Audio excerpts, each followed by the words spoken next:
करता हूँ कि उन्होंने ऐसे नेता का जीवन बचाया है जो हमेशा दबे कुचले वंचित शोषितों की आवाज को अपना आवाज बनाते रहे।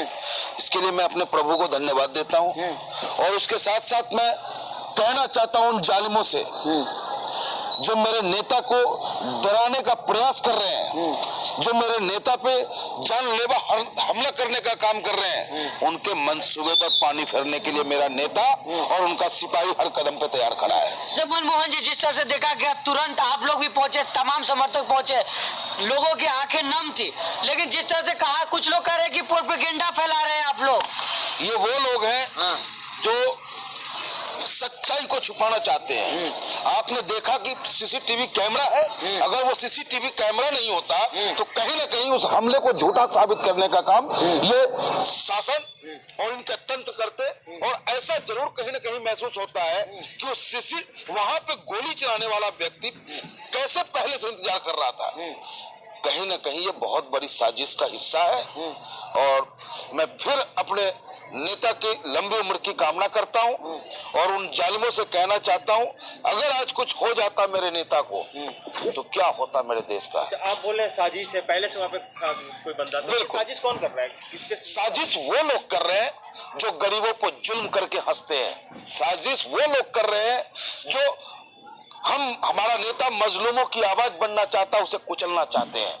और उन्हें अब ये महसूस होने लगा है कि जिस पे उन्होंने जुल्म किया है अब तक, वो सारे लोग एकत्रित होकर अपना मसीहा, अपना नेता बैरिस्टर असदुद्दीन ओवैसी साहब को मारने लगे हैं। अच्छा, ऐसा तो नहीं है कि जिस तरह से कहा जाता है भड़काऊ भाईजान है, कुछ लोगों को पसंद नहीं आएगा उनकी बात, इसलिए गोली चला दी होगी?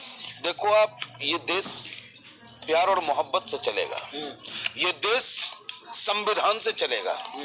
मेरे देश का नेता जो राष्ट्रपिता महात्मा गांधी बने, आपने देखा कि उनकी भी हत्या कर दी जाती है और वैसे ही सेम पैटर्न मेरे नेता का है। मेरा नेता अपने साथ कोई सिक्योरिटी नहीं रखता, अपने साथ कोई पुलिस नहीं रखता। 94 से वो एमएलए की सफर को तय करते हुए आज हिंदुस्तान के हर दिलों पे राज करते हैं, एक ब्लेड तक नहीं रखते। लेकिन कहीं ना कहीं ये देश के लिए बहुत नुकसानदायक है कि पुनः नाथूराम गॉडसे के समर्थक लोगों की तादाद बढ़ने लगी है और ये देश के लिए घातक है। मैं शासन और प्रशासन और चुनाव आयोग से मांग करूंगा कि जितनी जल्दी और सख्त से सख्त कार्रवाई हो और इसके पीछे किन लोगों का हाथ है ये उजागर होना चाहिए। अच्छा मनमोहन जी, जिस तरह योगी आदित्यनाथ कहते हैं कि गुंडे सारे भाग गए, फिर ये कैसे हो गया ये मामला? सैया भैल कोतवाल डर काहे का, जब राजा का बयान ही पलट आने लगे, 80 और 20 की बात करने लगे, जो मई और जून के महीने में तो शिमला बनाने की बात होने लगे, तो आप समझ सकते हो कि वहाँ का व्यवस्था कैसा होगा। लग रहा है कि जिस तरह से प्रधानमंत्री के काफिले को भी रोका गया था, यहाँ तो गोलियां चल जा रही है महाराज। मेरा नेता डरने वाला नहीं, मेरा नेता चुप रहने वाला नहीं, मेरे नेता का जो सिपाही है वो हर कदम पे उनका सुरक्षा करने को सदैव तैयार बैठा है। नहीं, मेरा इशारा ये एक विचार है, गांधी जी के विचार को जो मानने वाला व्यक्ति है, इसका मतलब ये नहीं कि उसका पार्टी कोई अलग नहीं हो सकता। और नाथूराम गॉडसे को मानना और गांधी जी को मानना, उसमें बहुत डिफरेंस है। तो हमारा ये कहना, मेरे नेता का ये कहना है कि भैया ये देश संविधान से चलेगा, सबको अपनी बात कहने का अधिकार है और मेरा नेता बहुत मजबूती के साथ परसों से फिर इसी उत्तर प्रदेश की सरजमी पे आम जनता के बीच होगा। डरेंगे तो नहीं? आपको भी लगातार धमकी आ रही है। आपके सामने हूँ मैं, सीना ताने खड़ा हूँ मैं। है हिम्मत तो आजा, है हिम्मत तो आजा। गामा डरने वालों में से नहीं है, क्योंकि गामा ओवैसी साहब का सिपाही है। जब गामा से हमने भी वहाँ बात किया, काफी गुस्से में थे गामा। क्या उसके बाद प्रशासन ने क्या कुछ कहा कि इसके बाद आप लोग जो है वहाँ से वापस आ गए? क्या आश्वस्त थे प्रशासनिक कार्रवाई से? आक्रोश था क्योंकि मेरे नेता पे हमला हुआ था, लेकिन जब प्रशासन ने आश्वस्त किया कि आप लोग शांति बरते और उसके ऊपर कार्रवाई होगी, आप लोग रिटर्न में दे लिख करके, फिर हमारे लोगों ने रिटर्न में लिख के दिया है, प्रशासन प्रशासन ने हमें आश्वस्त किया है, फिर जाके हम वापस आए। FIR में क्या दर्ज कराया गया है? FIR में जो घटना घटी है, जो वाकया हुई है वहाँ पे कि भाई हमारे नेता की गाड़ी आके टोल के पास स्लो होता है, तभी अचानक सामने से एक व्हाइट कलर का शर्ट पहना हुआ लड़का फायरिंग करता है और पीछे से लाल टी शर्ट पहना हुआ लड़का है जो हुड वाला पहन रखा है, वो भी फायरिंग करने का काम करता है। लेकिन वो भगवान कहा तो कि दिमाग काम कर गया और भगवान साथ दे गए कि पीछे वाली गाड़ी का जो ड्राइवर था उसने उसे ठोकर मारने का काम किया, जिसकी वजह से हमारे नेता का जान बच गया। नहीं, बताया जा रहा है कि एक जो है दोषी उसका नाम सचिन है, दूसरे का भी जांच पड़ताल हो रहा है, एक पकड़ा गया, ऐसा है? बिल्कुल यही हकीकत है। हाँ। हकीकत है ये, और अब ये जांच का विषय बनता है, क्या ये प्रशासन सत्यता को सामने लाएगी, इस पे सवाल उठेगा। अगर वो सच्चाई नहीं लाते हैं तो हम AIMM के कार्यकर्ता शासन और प्रशासन से चुनाव बाद संघर्ष भी करने को तैयार बैठे हैं। तो कुछ लोग कह रहे हैं कि चुनावी प्रोपेगेंडा तो आप लोग नहीं फैला रहे हैं। हमारे नेता का सत्ता से कोई मोह नहीं है। आपने देखा कि कोई लाव लश्कर होता है मेरे नेता के पास?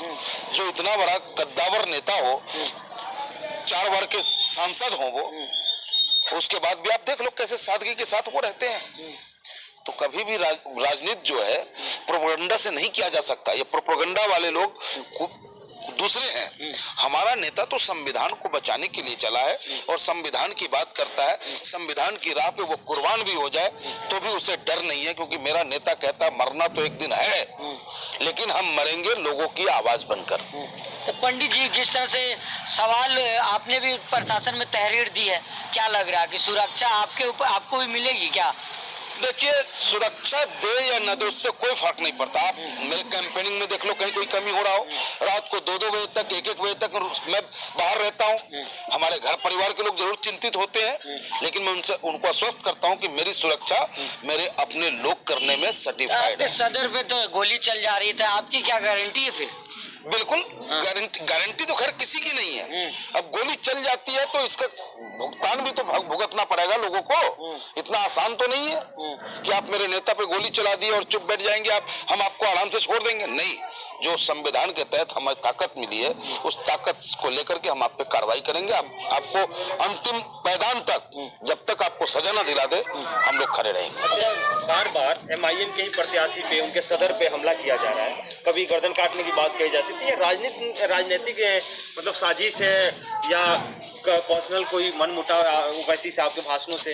नहीं, देखिए, ओवैसी साहब का कोई ऐसा भाषण नहीं है जिस भाषण से किसी पर्सनल व्यक्ति या किसी पर्सनल जाति को इंडिकेट किया जाता हो। वो हाँ, इतना वो जरूर कहते हैं कि 70 सालों में राजनीतिक रूप से मुसलमानों को पिछड़ा रखा गया। तो ये गलत तो नहीं कहा गया? कहा आज उत्तर प्रदेश में अगर परसेंटेज की बात की जाए तो 20% है ना भाई। क्या इनका अधिकार नहीं है मुख्यमंत्री बनने का? क्या इनका अधिकार नहीं है कि ये अपने लोगों के हक की बात कर सके? और अगर इन्होंने किया तो ये गलत है, तो गलत। अगर ऐसा कोई मानता है तो मैं नहीं मानता। ठीक है, चलिए आखिरी सवाल आपसे लेते हैं। क्या मनमोहन जी, फिर आगे लड़ाई लगातार जारी रहेगी? 10 तारीख को चुनाव भी है, लड़ेंगे और जीतेंगे। मैदान छोड़ेंगे